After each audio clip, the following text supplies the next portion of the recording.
I'm Brandon Amoroso, and this is the D2Z Podcast, building and growing your business from a Gen Z perspective.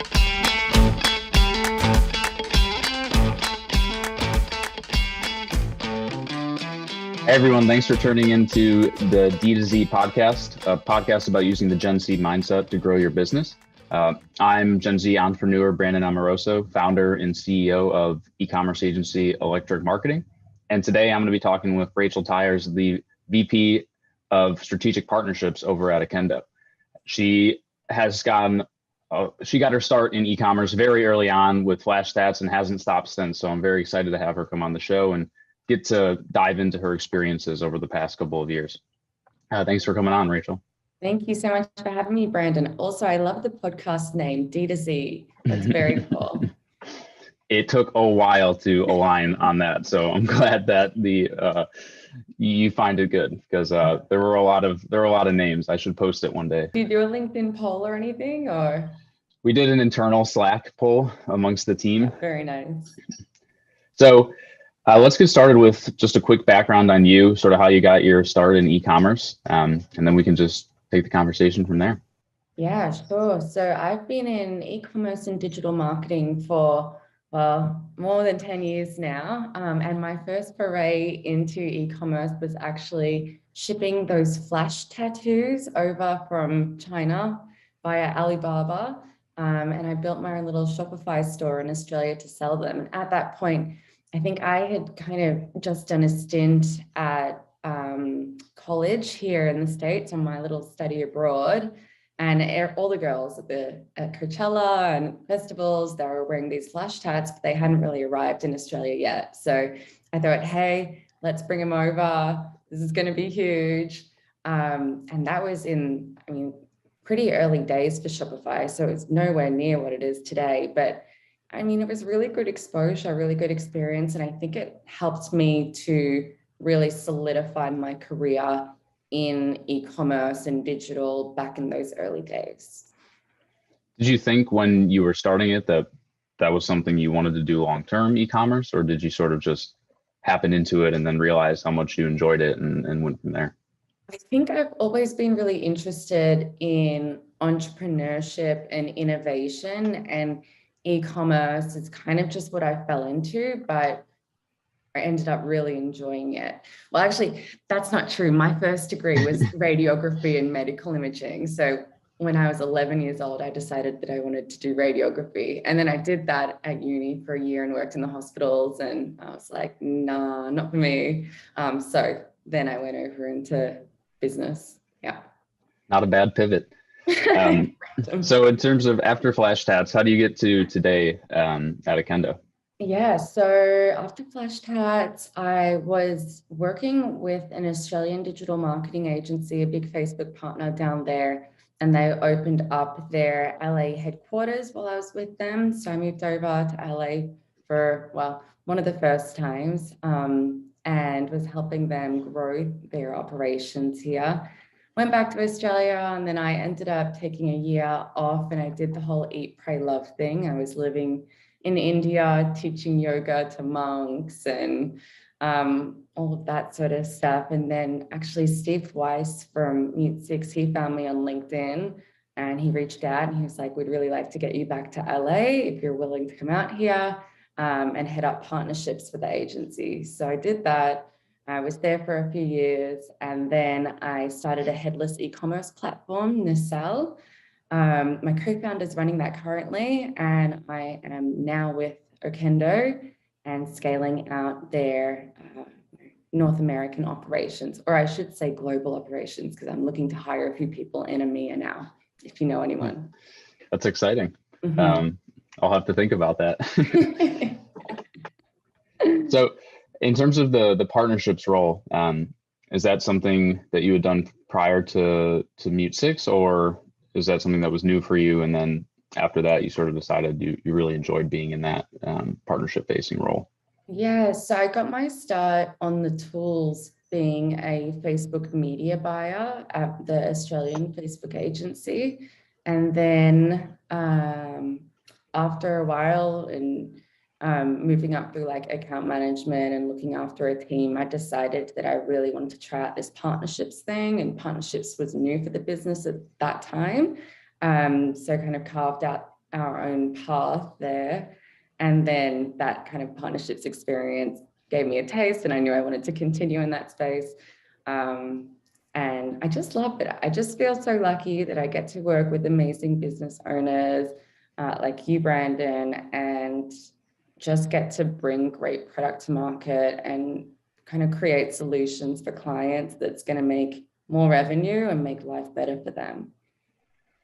I can imagine that past experience, like being hands-on keyboard as well, probably helps in the partnership role. Oh, sure. And especially when I first came back over here, I was doing partnerships/sales, but I think having been a media buyer, you really know how it works and the ins and outs, and that makes for a good salesperson. I'm tooting my own horn there, but I think it really helps with sales. When did you make the jump from being sort of that solo partnerships person to overseeing a team of partnership managers, and what was that like, and how did you sort of go about that? Yeah, so it's still pretty early days, I would say. At Mute 6, I hired a few partnerships managers. One of them, Adina, is now working with me at Okendo, so I'm super grateful to have her. But I think it's just about building structures and like processes that are replicable, and making sure that your team has everything that they need to go out there and crush it. What, in terms of when you're like working and building out that team, do you take more of a sort of laid back approach? How does that like dynamic work amongst your team? I think to have some level of structure and then giving them autonomy, especially because in partnerships, it's like there are so many variables. So you have to know what your partner needs and what's like the right amount of support and enablement and what's too much. And no one ever likes those partner managers that are like, leads, give me more leads. And I'm sure you've probably had some terrible experiences with partner managers like that. I know I have. But you want to make sure that you're providing value, and you want to make sure that the clients are having a great experience, because at the end of the day, partnerships, it's still about the client. It's not about who you're buddy with or who's paying you the most rev share. It's about the client. What does that look like in terms of the feedback loop from, like, I'm sure you get a lot of feedback from partners, myself included. How much of a role do you play in where the product goes next, with a tool like Kendo, for example? Yeah, actually, I love it when partners have feedback, when there's ideas for product updates or enhancements, like that's amazing. And because we base our business like quite largely on partnerships, it's super important that we're pleasing all of our partners and you guys have what you need. If you've got any tips or anything that you'd like from the product, please keep me posted. I always do. In terms of reviews, so I think everybody understands the importance of reviews. There's no doubt about that. And if they don't, then I'm not sure what else to do there. But in terms of where you think it's going in 2022, is there anything like exciting in terms of trends, in terms of like new features or functionalities that you think brands should be looking at implementing? Right. Yeah, I think, and forgive me for using the buzz term, but ZeroParty data, it's really all about ZeroParty data at the moment. You need to be more creative as a brand to collect your users' information. And the good thing about reviews is they're willingly sharing that info with you. So it's not weird or creepy that, for example, with like a skincare brand, you can be showcasing and collecting like skin type, skin tone, skin concern. And then you can use that data to personalize the offering to your specific customer. So yeah, ZeroParty data and personalization, I think those are a couple of the key trends of 2022, although they've been going on for a while now. But I'm really excited to see brands utilize that data more effectively. Yeah, I think I probably say ZeroParty Data about every 30 minutes, at least over the last couple of weeks. I'm going to think of a new term for it. So I know, I need like a tattoo or something. Yeah, I need a flash tat of ZeroParty Data. Let me get on Alibaba, we'll custom those. Yeah, we could do a quick little pop-up shop. E-commerce terms that everybody knows is just a buzzword. Yeah, perfect. So in terms of the ZeroParty Data is obviously important, but it's integral, and that's one of the reasons why we enjoy using Okendo so much, that ZeroParty Data can be integrated with the rest of the tools in your e-commerce stack. So how much of that is playing a role in like your move forward strategy in terms of being that like aggregator and connector of everything? Because like there's Attentive, there's Klaviyo, there's all these different tools, and you have to work with them and integrate with them. Right. I mean, you nailed it. Those are two of my favorite integrations. Like with Klaviyo, you of course can send through all of that segmentation data and then personalize your email campaigns or SMS if you're using Klaviyo for SMS. And then the same thing with Attentive. So I think what one of my personal goals for 2022 is to create new integrations where brands can continue to take advantage of that data that they're collecting and leverage it across various campaigns. So yeah, if you have anywhere where you'd like segmentation data, Brandon, let me know. I'll build that integration. Not personally, but I'll have someone do it. Yeah, amazing. I think the last thing on Kendo, just wanted to touch on, in terms of your view of the software, what are some of its biggest differentiators, and why should somebody use Kendo as opposed to another reviews tool for anyone that's listening and is embarking on maybe a review migration platform or review platform migration or setting up a net new Shopify store? If you could walk us through that, that'd be great. Yeah, for sure. I mean, I think I was in a similar position to you a few years back when I was working at the digital agency, because you work with a ton of different reviews apps or apps in general, and you really get a sense for which one is better, which one's getting negative feedback, which one's getting positive feedback.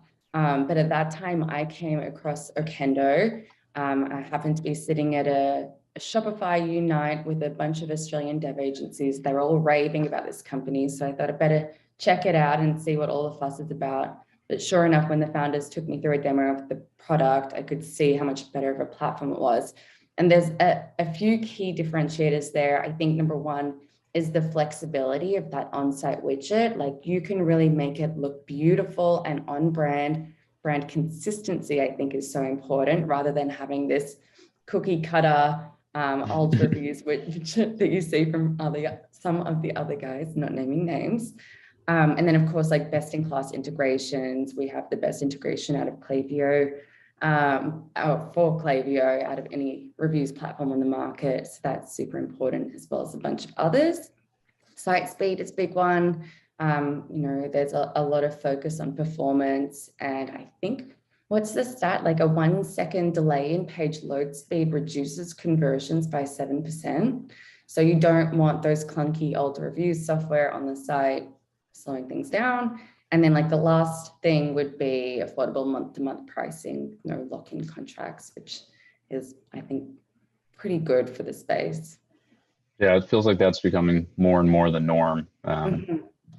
Although I'd say the only place, maybe not in terms of like subscriptions or like more payment processing tools. But I think for us, I know our development team, and for me as well, like I can tell when I go on a site, for one, like that it's Shopify, but also which reviews platform they're using based on how the reviews widget looks at the bottom, which is really annoying for me. But with the Kendo, you can customize it to whatever you want it to be. So like our development team loves it because they can do basically whatever they want in terms of styling and making sure that it's on brand as possible. Right. And then, I mean, you see in terms of like the filters, like that ZeroParty Data again, to get that buzzword out there. The ability to go through the reviews and say, oh, I only want to look at people who are 35 to 44 who have this skincare concern and who are using it in this way. And then you can immediately latch on and see how other users in the community are utilizing the product, which I mean substantially increases the conversion rate. And I think that community building aspect is something that's really important, especially as brands try to figure out like how are we going to retain customers. It's really about providing resources and building out a community where the end consumers actually end up helping and serving each other. So I think it's going to be interesting where brands head in terms of like review aggregation, but also taking that data and using it to improve the customer experience thereafter. And for apps just in general, I think the thesis of integrating really deeply with Klaviyo is probably the best path forward, because of the fact that like sort of the way we use it is as that integrator of everything, of all that zero-party data. And then that's how you process and build these unique post-purchase customer experiences.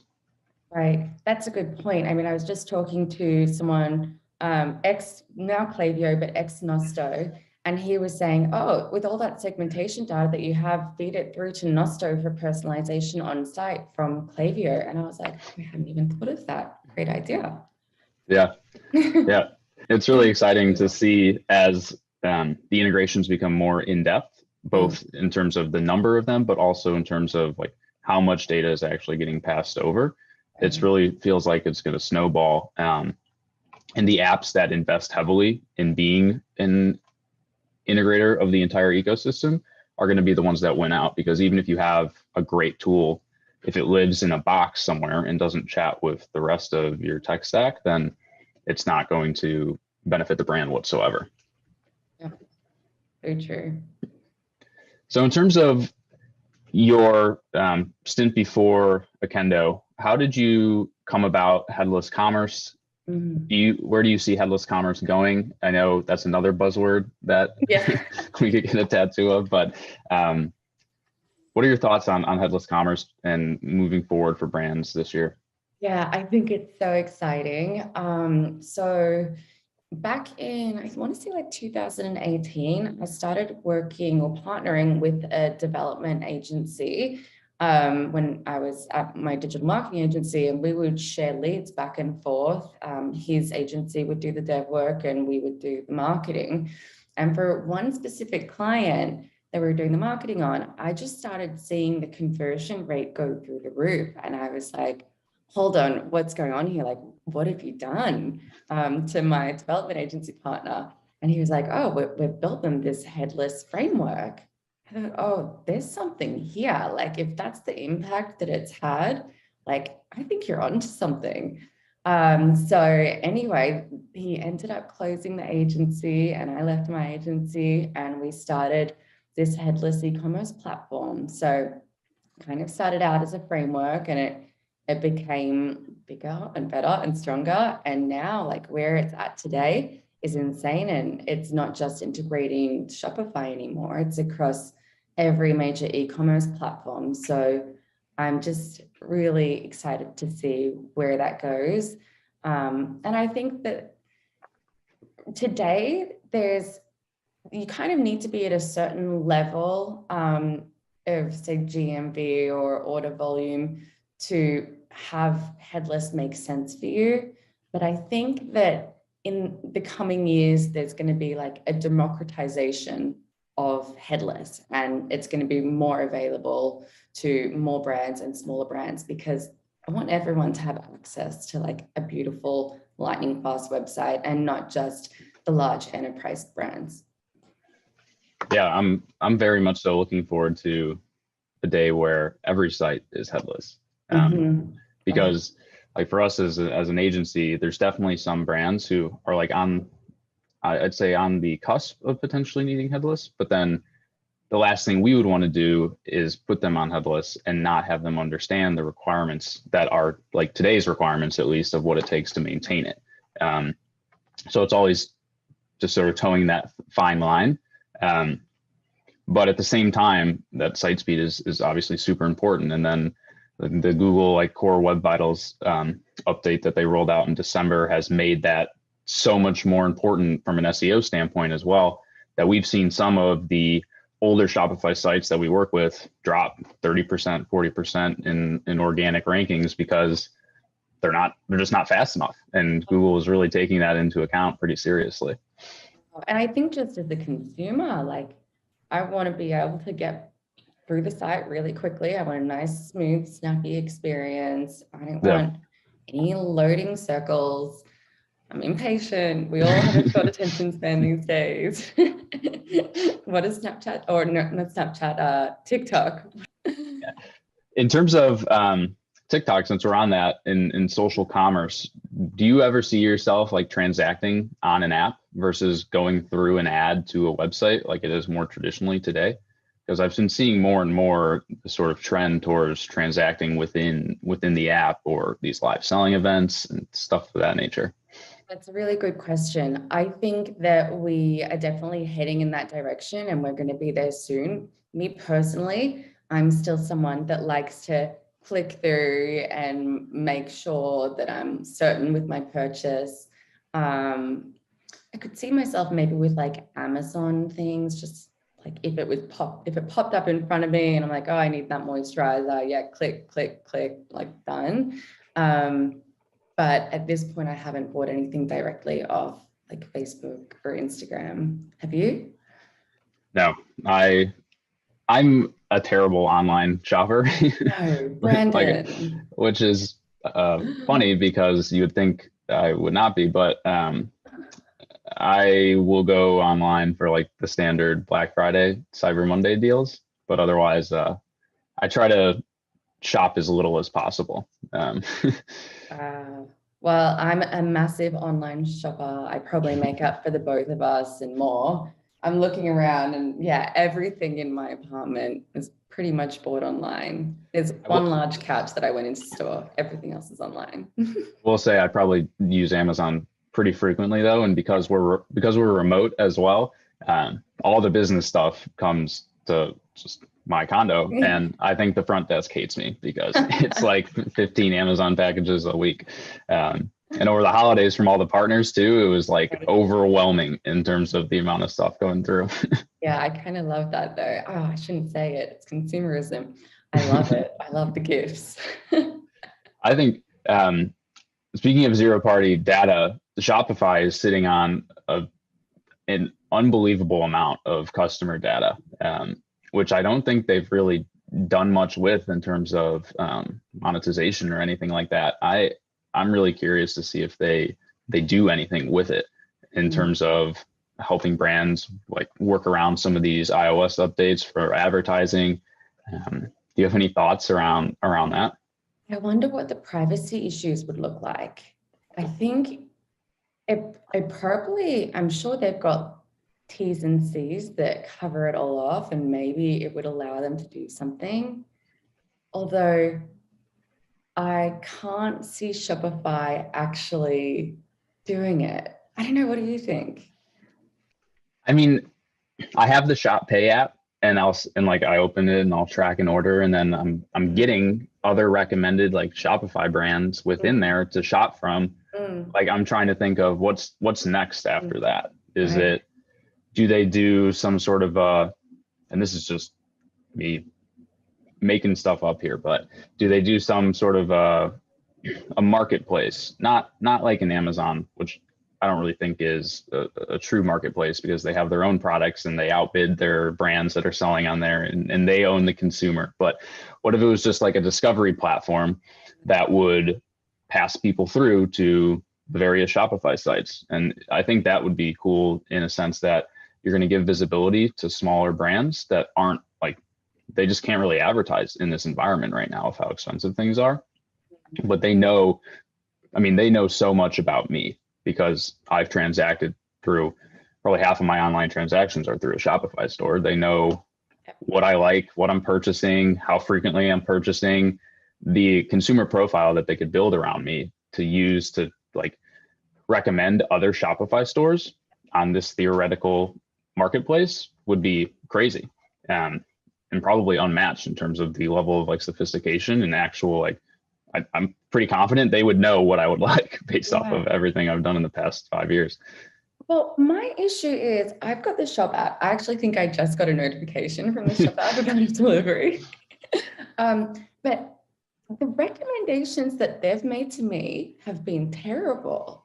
And I'm like, you should know so much more about me, Shopify. Why are you recommending this? In the shop app? Yeah. Do That's you get funny. good recommendations? I rarely use it personally. Okay.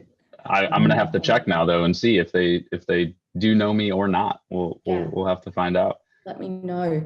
But the idea of like one of those online virtual shopping malls is interesting, isn't it? Like the metaverse style thing. I wonder if Shopify will be doing something like that. They're probably trying to develop it right now, hey? Yeah, I mean the metaverse, NFTs, there's a lot of I am not buying an NFT because I don't get it, but I 100% will like utilize it for our brands because I mean the way I look at it is sort of it's free money. It's a digital asset that doesn't require shipping, and there's like cool things you can do around it in terms of community building, and maybe instead of like a loyalty program where you get $10 towards your next purchase, you get this limited edition NFT that's exclusive to that brand. I feel like there's going to be a couple of brands that go all in on that in 2022. And there's a couple of Shopify apps that are allowing that NFT creation in your storefront and just the ability to sell them. There's going to be a ton of growth there for the brands that have that strong brand presence and demand that loyalty.